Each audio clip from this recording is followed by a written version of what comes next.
So there's a lot of different ways. The book talks about the narrative style of writing. I think that's kind of a good catch-all phrase for it. It's more where you write kind of with feature stories or with stories that are not necessarily just hard news. Maybe they're a story about a club, or they're a story about an issue on campus, or a story about an issue in the community. You sometimes don't need to write those in that pure, kind of inverted pyramid format. That the inverted pyramid is great if you want to get the key facts out. You definitely need the facts up top, and you need a nut graph that gets it out fairly early on.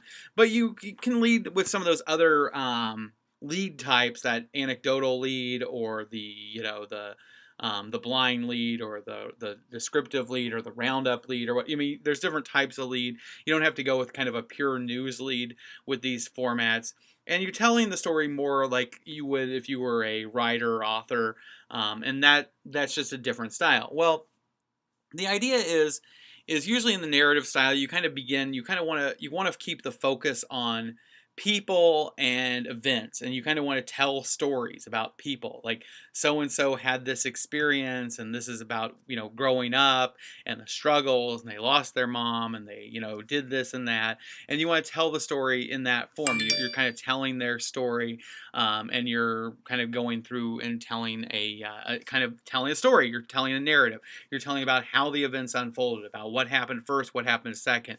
You're letting people kind of follow along with the story. The problem is you say, okay, well, that storytelling approach is great. The only thing is you do need to make sure to keep, to have some factual paragraphs. You need to have transitional points, and uh, you need to have some transitional points, and you need to have you need to have like information kind of nuggeted in there.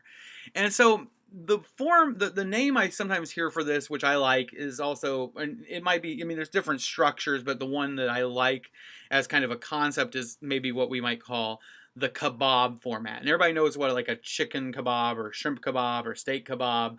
A kebab is one of those like sticks, like a wooden stick, and you take a piece of meat, and then you take an onion, and you take a tomato, and you take a green pepper, and you take another piece of beef, and you take a piece of chicken, and you stick it all on that stick, right? And then you put it on the grill. And then when you're eating it, you just you take off one piece of meat or one piece of whatever at a time, right? And so most of us are familiar with what a kebab looks like and how that works. Well, the kebab as a news writing style, I like is that as a concept, because it's kind of like the idea, like that first piece is the introduction. It's usually like an anecdotal lead. It's something that's going to kind of really get you in. It's going to pull you in and want to get you to continue to eat that kebab. You don't want to start off with the first piece of food to be, something that nobody's going to want. You want it to be something that kind of grabs the attention, a good anecdote, a good story. Then you want to get into the nut graph. And so you kind of, you kind of transition, and you kind of make a pretty good leap after 4 or 5 paragraphs, 10 paragraphs, however many paragraphs you need for that introduction. And then you maybe write a few paragraphs kind of giving why this is an important story, the facts, the history, whatever it be. And then you come into a piece of meat, and then another piece of meat, and another piece of meat. And each one of those is a story, or a set of facts, or a set of information, or a set of statistics. And so maybe, for example, you're writing a story about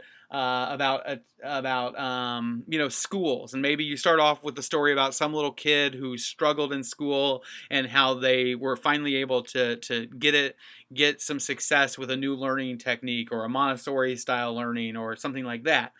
And then you're going to go into a nut graph. That's that kind of idea, the lead that's kind of buried. And you're going to go through that, and you're going to give the facts about how this format works, when I'm telling the story, why this person fits in with an overall trend, why this is a news story, why I'm not just telling you a story, but this connects with something bigger, something deeper.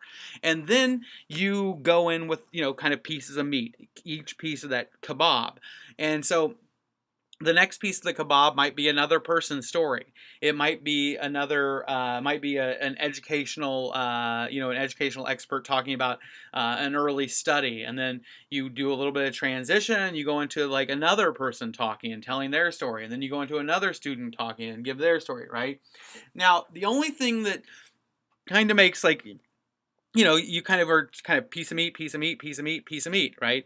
And so the idea there is the transitions there are probably going to be, between each piece of meat, is going to be a little bit maybe elongated. You may need something, it may be just a subhead within your story or something else, but you probably need something kind of, you're going to need some way to kind of balance or jump between them. And it could be that, if you're going with statistics or facts, you might say Smith fits within this trend because, or this student fits within this set of rules, or this student was one who benefited from this teaching style which was developed by, and now you can talk about that style. So you need to be a little bit more careful with your transitions in this, because each one of those chunks of meat is going to be several paragraphs, and you're going to switch to the next chunk of meat and the next chunk of meat. But the key idea here is this is written more in a more of a narrative format, more of a storytelling format, but you're kind of piecing it together. Then usually, if you're writing in this style, the thing that is always an important thing, or one thing to consider, is whatever you started with, save part of that for the end. Whatever piece of meat you put on first, you want to end with that. And so if you start with an anecdote about, a little boy, who's having trouble in school, you would like to go back to that same little boy. You don't want to go back to a different one. You don't want to, you can put those other people in the story, but whatever you start with, you want to end with. And that kind of bookends it with what brought them into the story is what's going to take them out. You can have that person appear in several of those pieces of meat during it, but you want to begin and end with it. This form of style, or this style, is more for feature writing, a little bit longer form, something other than breaking news, but it is a very interesting. I like that anecdotal lead, and it's very much a kind of more of a storytelling approach rather than a pure news writing approach.